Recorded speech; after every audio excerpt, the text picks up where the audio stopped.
नमस्कार। पिछले वीडियो में मैंने शनि के वक्री अवस्था और विभिन्न लग्न पर क्या प्रभाव पड़ने वाला है उसके विषय में मैंने चर्चा शुरू किया। मैंने मिथुन लग्न तक जिक्र किया था। आगे है कर्क लग्न। कर्क लग्न की कुंडली के हिसाब से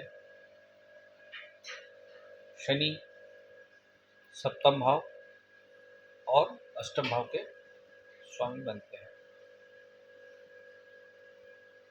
अब सप्तम भाव के स्वामी अष्टम भाव पे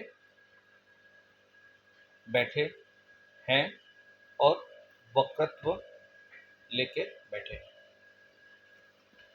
इसका असर क्या पड़ेगा? पड़ेगा ही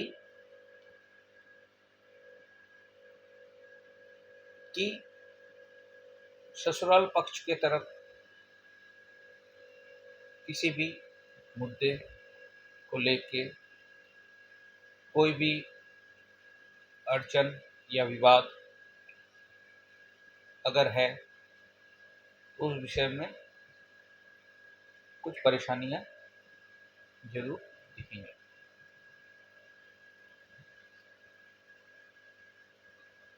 आर्थिक पक्ष में अगर देखा जाए तो अष्टम भाव पे शनि वक्री होके अर्निंग में कुछ असर जरूर डालेंगे, लेकिन इसका एक दूसरा पहलू ये भी है कि कोई भी अगर एसेट करना चाहते हैं, लॉन्ग टर्म के लिए कोई एसेट बनाना चाहते हैं, तो उसके लिए ये उचित समय है, क्योंकि अष्टम भाव का शनि जो है दूसरे भाव पे दृष्टि डालता है और लॉन्ग टर्म एसेट के लिए अच्छा रहता है। लेकिन इसमें एक चीज ध्यान रखना है कि अष्टम भाव पे शनि अगर है तो कृषि जमीन भी ले सकते हैं, उसमें एग्रीकल्चर कुछ अगर प्रोजेक्ट करना चाहते हैं वो कर सकते हैं, या मान लीजिए कोई अगर माइनिंग का काम करना चाहते हैं तो उसको भी आप इसमें कंसिडर कर सकते हैं, या मान लीजिए कोई ज़मीन जिस पे आप फल वगैरह लगाना चाहते हैं, फल का वृक्ष लगाना चाहते हैं, तो भी आप उसको एक्वायर कर सकते हैं इस समय। अष्टम भाव का शनि क्योंकि सप्तम भाव का स्वामी है तो बिजनेस में थोड़ा सा ठहराव जरूर लाएगा, थोड़ा परेशानी जरूर लाएगा। इसीलिए बिजनेस के विषय में अगर जो व्यवसायी हैं उनको नए प्रोजेक्ट में हाथ डालना नहीं चाहिए। इस पूरे पीरियड में शनि जब तक वक्री है तब तक किसी भी नए प्रोजेक्ट में हाथ ना डालें, क्योंकि वो फिर लॉन्ग टर्म के लिए प्रॉब्लमेटिक इशू बन जाएगा। बात करते हैं सिंह लग्न। सिंह लग्न के लिए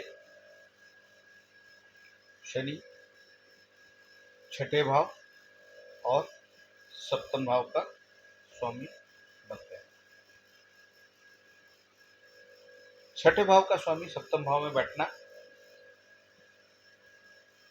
पार्टनर के साथ कुछ विवाद कर सकता है,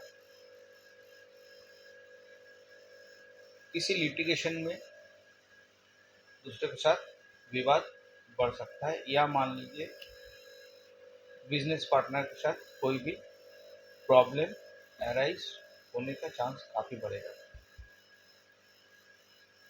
इवन बिजनेस में कंपटीटर आप पर हावी होना चाहेंगे या आपको कुछ नुकसान पहुंचाना चाहेंगे, इस विषय में काफ़ी ध्यान रखना है।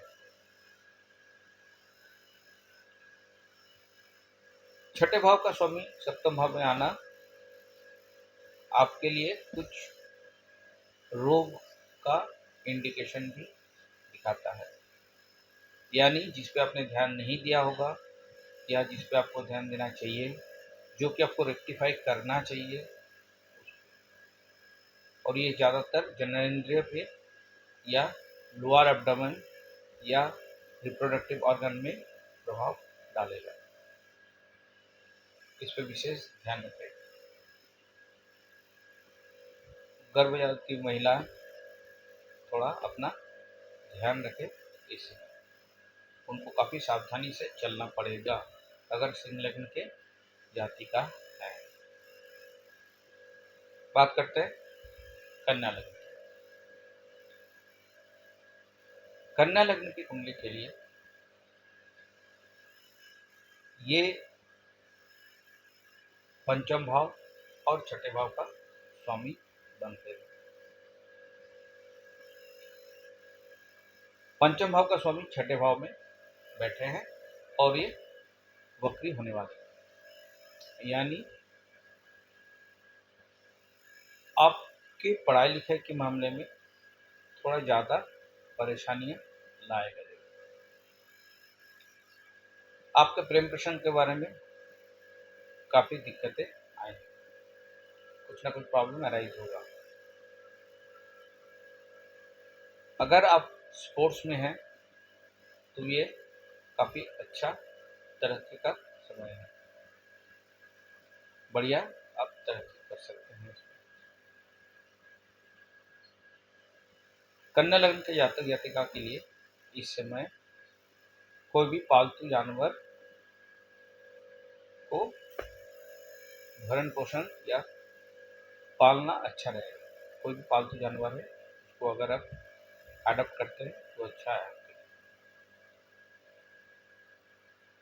और ये कमोबेश सिंह लग्न के जातक जातिकाओं के लिए भी अच्छा रहेगा,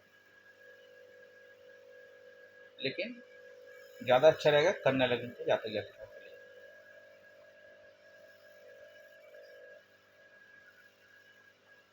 इनको सर्विस ओरिएंटेड मैटर में जॉब के लिए अच्छा समय देखने को मिलेगा। इस समय अगर कोई जॉब चेंज करना चाहते हैं तो अच्छे तरीके के साथ आपको जॉब मिलेगा। इस समय अपने आप को थोड़ा सा रिव्यू कीजिए, थोड़ा सा रिवाइज कीजिए, और जब लगे कि हाँ सही दिशा में जा सकते हैं तो स्विच भी कर सकते हैं, आपको मनचाहा काम मिलेगा। और छठे भाव में जब भी पंचम भाव का स्वामी लगा रहता है तो कॉम्पिटिटिव मैटर में सजग हो जाइए, थोड़ा सा मेहनत कीजिए, फल अच्छा मिलेगा। क्योंकि वक्री शनि आपके रिजल्ट में बाधा नहीं डालेंगे, आपको सब मेहनत करवाएंगे, लेकिन पंचम भाव का स्वामी के छठे भाव में बैठे हैं तो